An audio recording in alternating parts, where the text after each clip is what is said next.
Attention passionate Cleveland, BROWNSFANS. Latest news, something big is happening in the AFC North and it could change the game.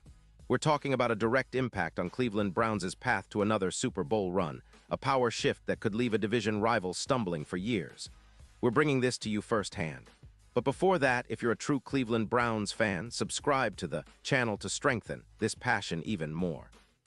Show that you're also part of this family.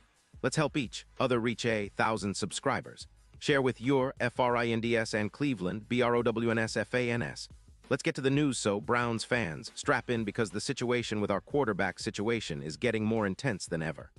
After a tough 23-16 loss to the Baltimore Ravens, there's a lot of chatter about what's next for our offense and who's going to be leading the charge in the coming weeks.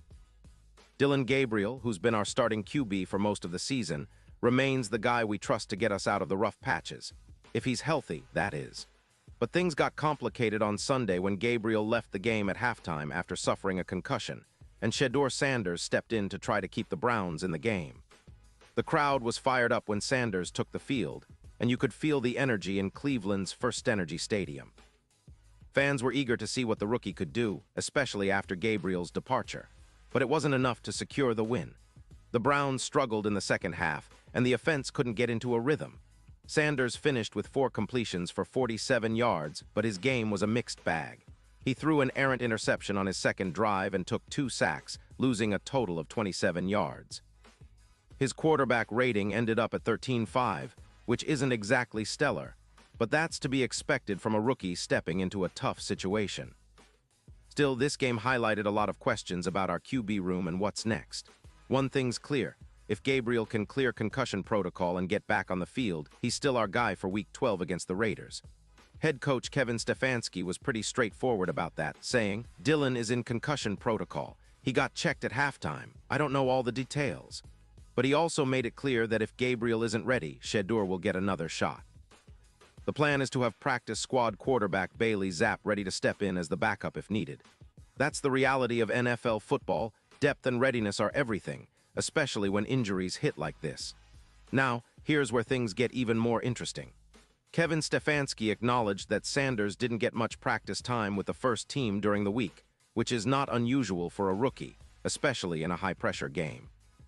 "You're always trying to get your starter ready to play," Stefanski explained.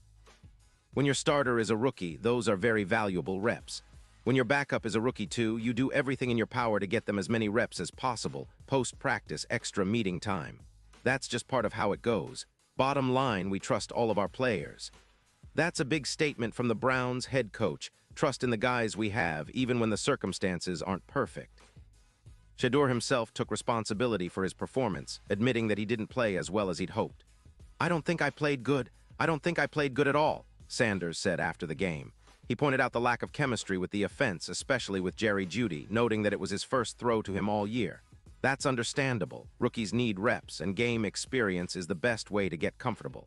But that also puts us in a tricky spot moving forward. Meanwhile, Gabriel's performance before his injury wasn't exactly inspiring. He completed 7 of 10 passes for 68 yards before leaving the game. His season stats have been underwhelming, with a QBR of just 33.4, ranking him near the bottom of the league, and his yards per attempt sitting at a low 5.0.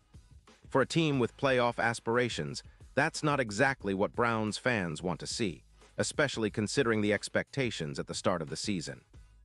Many wondered if Gabriel would be the long-term solution at quarterback, but those doubts have only intensified with his recent struggles and injury concerns. Coach Stefanski, however, isn't jumping to conclusions or trying to stir up controversy. During the week, he was asked about the possibility of Sanders seeing more time in the coming weeks, and he kept his cards close to his chest. "I don't think it's fair to speculate," he said.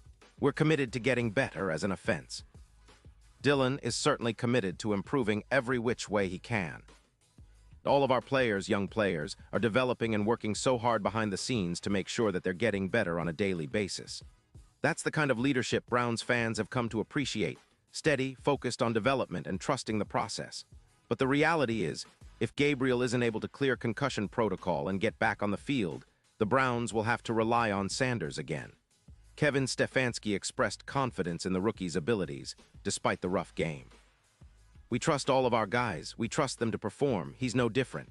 Playing a backup quarterback role is tough. We trust him, Stefanski said. There are things he'll want to do better, but that's why we work. That's the kind of resilience Browns fans need to see. Trust in our young players, give them the chance to grow, and believe that they can rise to the occasion. Looking at the bigger picture, the Browns find themselves at a crossroads. Dropping to 2-8 after this loss, it's clear that there's a lot of work ahead if we want to turn this season around. The offense has been inconsistent, and questions about quarterback stability have only added to the frustration.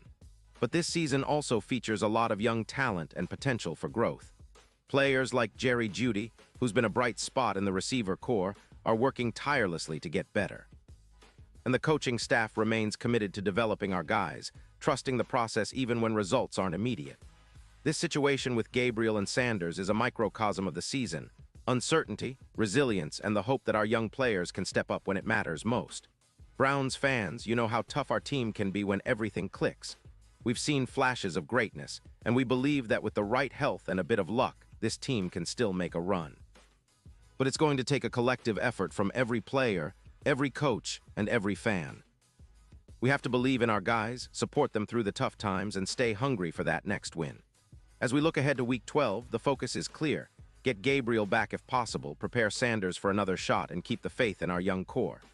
The AFC North is a division full of fierce competitors, but if the Browns can get healthy and find consistency, we can still surprise a lot of people. This season isn't over yet, and the potential for a memorable comeback is still alive. Browns fans, stay loud, stay proud, and keep believing. Our team needs us now more than ever. Pause here just for a second. If you want the YouTube algorithm to keep recommending the latest Cleveland Browns news to you, it's super important that you leave a like on this video.